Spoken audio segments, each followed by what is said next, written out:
Aujourd'hui, on va démarrer notre première séance par l'étude du bilan de la Seconde Guerre mondiale et des règlements de ce conflit.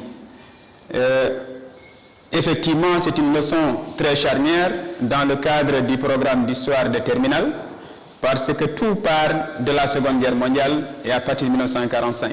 On va assister à un monde nouveau, un monde qui est totalement différent de celui de 1939, ce qui explique donc tous les bouleversements majeurs, toutes les dynamiques de l'histoire mondiale à partir donc de la seconde moitié du XXe siècle. Donc voilà, pourquoi donc, pour faire ce bilan de la guerre, donc on dira que c'est le bilan donc de la Deuxième Guerre mondiale. On a ce bilan, dans une large mesure, il peut être qualifié de bilan catastrophique. Même si, effectivement, on a tendance, lorsqu'on étudie une guerre, à se focaliser sur les aspects négatifs, mais ici, on saura que quand même, dans une certaine mesure, il y a aussi quelques aspects positifs donc, de ce conflit, notamment dans le domaine des sciences et des techniques. Et là, pour parler donc de ce bilan, on a d'abord le bilan démographique et social. Sur le plan démographique et social, la Seconde Guerre mondiale peut être caractérisée comme d'abord une véritable hécatombe. Une véritable hécatombe. Qui dit hécatombe dit une véritable boucherie humaine. Qu'est-ce que cela veut dire? Vous avez des pertes humaines estimées entre 50 à 60 millions de victimes, c'est-à-dire de morts. Une guerre n'a jamais autant tué, d'autant plus que c'est presque 5 à 6 fois donc, le bilan de la Première Guerre mondiale. Pourquoi aussi ces pertes colossales? C'est parce que tout simplement cette guerre est une guerre révolutionnaire. Une guerre qui n'a rien à voir avec la première, parce que c'est une guerre des savants, une guerre scientifique. Cette fois-ci, ce n'est pas l'armée ou l'alliance qui a le plus grand nombre de soldats qui sortira victorieuse, mais c'est plutôt ceux-là qui avaient pu réaliser les plus grandes performances dans le domaine des sciences et des techniques qui sortiraient vainqueurs de cette guerre-là. Donc, cette guerre aussi a été une guerre totale. Donc, c'est ça qui explique aussi ce bilan macabre. Parce que la guerre est de loin plus étendue que la première. Elle a mobilisé le plus aussi donc de territoire. Il a touché plus de continents. Elle a mobilisé plus de soldats. Elle a mobilisé toutes les énergies, tant dans le domaine politique, économique, scientifique, technologique et financier. Tous les éléments de la vie économique, politique et sociale du monde étaient désormais consacrés à la guerre. Ensuite, sur le plan aussi social, vous avez aussi effectivement une véritable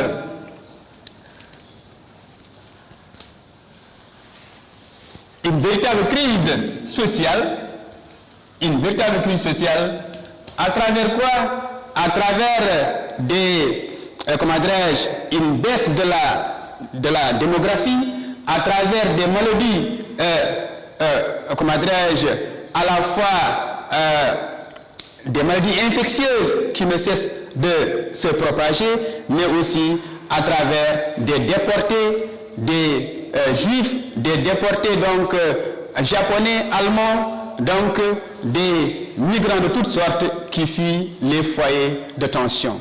Ensuite, cette guerre, sur le plan économique, vous avez aussi un désastre économique. Un désastre économique et financier.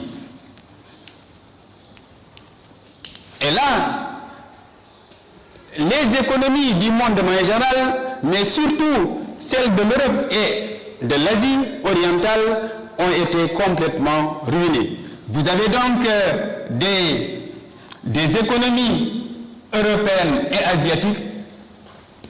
asiatique ruinée par la guerre.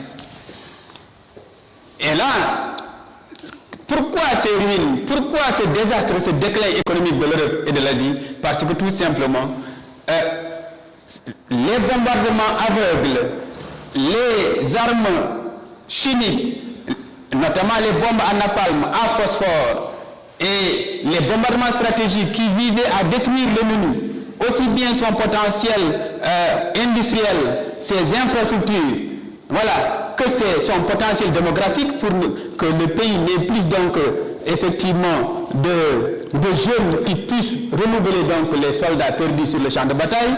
Donc les civils n'étaient pas épargnés. C'est tout ça qui fait effectivement que toutes les économies étaient ruinées, des économies européennes et asiatiques ruinées, et donc ex-sangue, autrement dit, vidées de leur substance. Voilà. Donc, vous avez des économies en ruine, vous avez aussi de véritables déséquilibres financiers.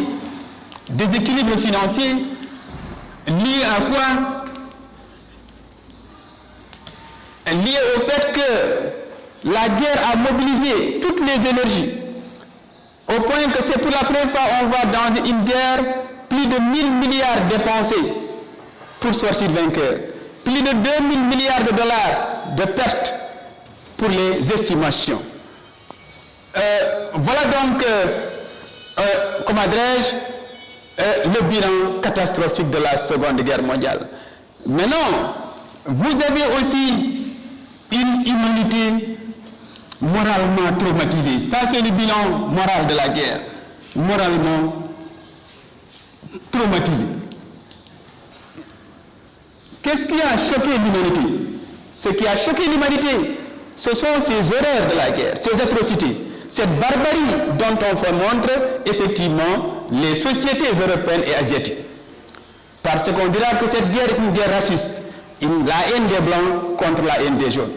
Et là, pour la première fois dans l'histoire, on a vu des gens tuer le maximum. À un certain temps, il ne fallait même pas faire des prisonniers parce que ce sont des jaunes. Il ne faut pas faire des prisonniers parce que ce sont des blancs. Autre aspect de cette guerre, c'est effectivement les fours crématoires, les camps de concentration que le régime hitlérien a créé principalement en Pologne, et le seul dessein, le seul but, le seul objectif, c'est d'éliminer donc tous ceux qui sont opposés au socialisme nationaliste, autrement dit au nazisme, tous ceux qui sont, comment dirais-je, qu'ils soient intellectuels, qu'ils soient donc des juifs, qu'ils soient des communistes, il faut les éliminer. Et les fours de crématoires aussi sont le sommet de cette atrocité, de cette barbarie. Voilà un peu, donc, moralement, lorsque l'humanité a découvert ces fours crématoires, notamment ceux de Auschwitz-Birkenau, de Lodz, de Majdanek, cette humanité ne pouvait pas comprendre comment des humains peuvent-ils arriver donc à ce stade de barbarie. Et c'est pourquoi, au sortir de la guerre, beaucoup de certitudes jusque-là admises vont être remises en cause. Parmi ces certitudes, les jaunes et les peuples de couleur, notamment les noirs et les jaunes, avaient fini d'accepter que l'homme blanc est au-dessus d'eux, l'aspect de l'homme blanc. Ils vont remettre ça en cause. L'autre certitude, c'était, comme on adresse, la croyance en la science et aux savants. Le savant, au sortir de la guerre, n'est plus vu comme un sauveur, comme un serviteur de l'humanité. Il est vu comme un malfaiteur. C'est pourquoi les gens ne croient plus à la science. Parce que pendant cette guerre, les savants ont rivalisé d'ardeur, c'est pour mettre au point des armes les plus sophistiquées pour détruire l'humanité, pour détruire l'homme. Donc voilà un peu, donc, globalement brossé le bilan catastrophique de la guerre. Sur le plan, comment dirais-je, je dirais, vous avez aussi maintenant, géopolitique, vous avez un nouvel ordre géopolitique. Un nouvel ordre géopolitique. Autrement dit, les rapports de force vont changer au détriment de l'Europe. Vous avez une Europe en déclin Une Europe ruinée, en déclin, qui a perdu tous les attributs de la puissance, les attributs scientifiques, technologiques, financiers, entre autres, mais aussi cette Europe a perdu ce déclin, c'est-à-dire sa puissance qu'elle avait exercée pendant plus de 4 siècles, au détriment de 2 nouvelles puissances. Vous avez 2 puissances, 2 nouveaux grands, 2 nouveaux géants. Il s'agit de qui? De l'Union soviétique et des États-Unis et des États-Unis. Voilà, ces 2 grandes puissances désormais s'affichent comme les 2 plus grands vainqueurs de la guerre, les 2 grands vainqueurs de la guerre, l'Union des républiques socialistes soviétiques, URSS, mais aussi les États-Unis d'Amérique, parce qu'en réalité, avec le Royaume-Uni, ils sont les vainqueurs, mais les 2 grands vainqueurs sont sans doute les États-Unis, ce sont sans doute donc, du moins, les États-Unis et l'Union soviétique.